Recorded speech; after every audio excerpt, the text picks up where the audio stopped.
দরজা খোলা আছে।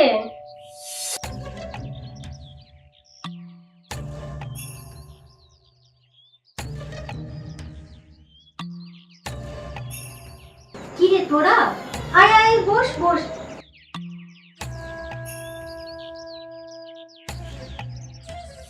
তোকে আজকে নতুন রূপে দেখছি শাড়ি পরে, বাহ বেশ ভালো লাগছে তো। এই শোন না, তোর কাছে একটা বিপদে পড়ে এলাম। কি বিপদ বল? আসলে কি জানিস তো, মাসের শেষ তো, হাতে একদম টাকা নেই। তোর কাছে কিছু টাকা হবে? না রে, আমার কাছেও কোনো টাকা নেই। আসলে ব্যাপারটা কি বলতো, এই যুগের সাথে তাল মিলিয়ে চলতে গিয়ে মাসের আগেই সব টাকা শেষ হয়ে যাচ্ছে। ঝুট, আর ভাল লাগে না। আসলে পড়াশোনার পাশাপাশি যদি কোনো একটা কাজ পাওয়া যেত না, খুব ভালো হতো। আমার কাছে একটা কাজের সন্ধান আছে, তোরা করবি? কি কাজ? friendship.com। তুই কি বলতে চাইছিস, সেটা কি জানিস তুই? হ্যাঁ রে বাবা, আমি জেনেই বলছি। তোর কি মাথা খারাপ হয়ে গেছে? আমার মনে হয় সত্যিই তোর মাথাটা খারাপ হয়ে গেছে। আমার মাথা খারাপ হবে কেন? আমার মনে হয় এই কাজটা হচ্ছে পৃথিবীর সর্বশ্রেষ্ঠ কাজ, যেখানে এনজয়ও হবে আবার টাকাও রোজগার হবে, যাকে বলে রথ দেখাও হলো আর খোলা বেচাও হলো। না না বাবা, আমি এটা করতে পারবো। আর আমার বাড়ি থেকে যদি আমার বাবা মা এটা জানে, আমাকে তো মেরেই ফেলবে। বাবারে বাবা, তোদের সেই ভাব, তোদের কাউকেই কাজটা করতে হবে না। ঠিক আছে, আজ তাহলে আসি। এই চল। হ্যাঁ যা যা।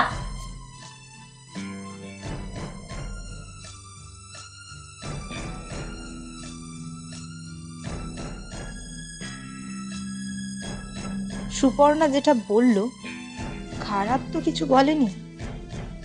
একবার বন্ধু.com-এ নামটা লিখিয়েই দিই, যাহা হবে দেখা যাবে। এই কাজটা এমন একটা কাজ যেটা টাকার সাথে সাথে এনজয়ও আছে।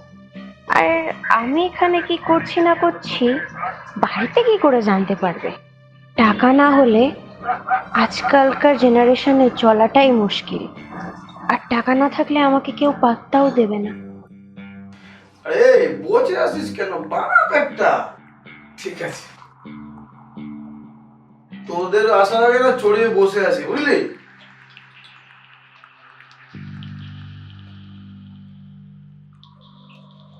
কি বলতো, রোজ মদের প্যাক বানাতে গেলে বলবি তুই বানা তুই বানা, কিন্তু তুইও বানিয়ে খাওয়া না। তুই ভাই প্যাকটা ভালো বানাতে জানিস, এর জন্য তো তোকে বলি। একদম, সেটা তো বলবি। জল কতটা দেবো বল? একটু জল কম দিবি। জল আমারটা একটু বেশি হবে।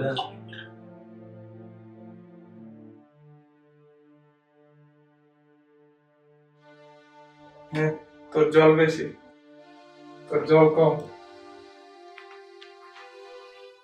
Cheers.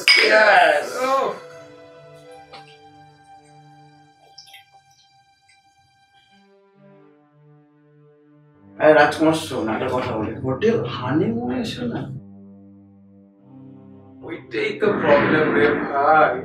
কি বলতো, হোটেল হানিমুনে এসেছি কিন্তু গার্লফ্রেন্ড ছাড়া না ঠিক জমছে না, বুঝলি তো?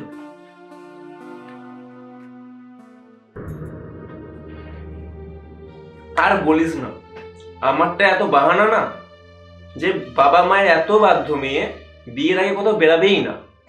ভাই, তোর সঙ্গে প্রেম করার আগে বাড়ি থেকে পারমিশন নিয়েছিল তো যে আমি রাজদীপের সঙ্গে প্রেম করছি? তা যা বলেছিস। হ্যাঁ বন্ধুগণ, আমি কি একটা প্রস্তাব রাখতে পারি? বল।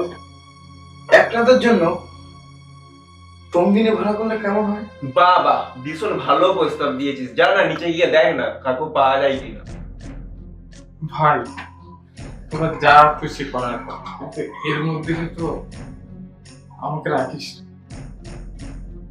হ্যাঁ, তোরা কন্টিনিউ কর, আমি নিচে গিয়ে একটু দেখে আসি কাউকে পাওয়া যায় কিনা। ঠিক আছে? ঠিক আছে, ঠিক আছে।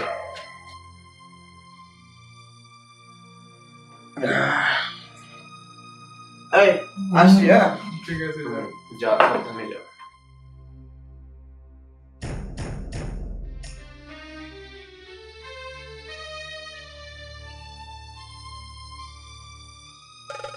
আরে সব ব্যবস্থা হয়ে গেছে বুঝলি, একটু পরেই আসছে।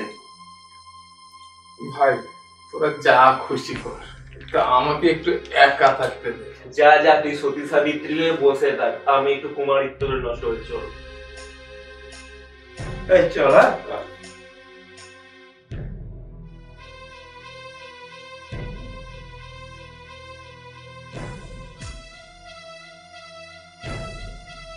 আচ্ছা, আমার এটা তোমার চলবে তো?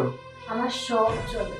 আরে তুমি তো ছোট বাচ্চা, তা তোমার ওটাও ছোট নাকি? আমার কিন্তু ছোট হলে চাই না, আমার কিন্তু বড় চাই। ও তাই, এই না তোমার জন্য বড়।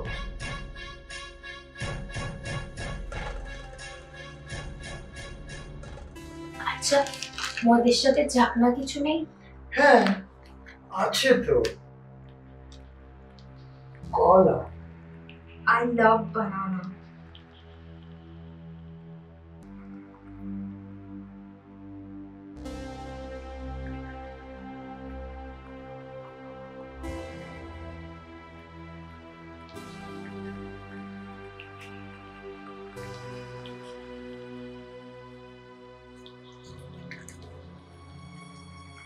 আচ্ছা, তুমি হেলমেট এনেছো? হেলমেট দিয়ে কি হবে? তুমি জানো না, হেলমেট ছাড়া এখন গাড়ির তেলও দেয় না। Safe drive, save life. Helmet ছাড়া আমার গাড়িটা আমি কি করে চালাতে দিই বলো তো? আমি না ড্রাইভার পাক্কা আছি, আমার অনেক দিনের অভিজ্ঞতা। না বাবা, আমার ভয় করে। তুমি বরং হেলমেটটা পরেই এসো। ওকে সুইট হার্ট। আচ্ছা ডার্লিং, আমার ড্রাইভিংটা কেমন লাগলো? ফাটাফাটি। দাঁড়াও, আমার বন্ধুকে একবার ফোন করে নি।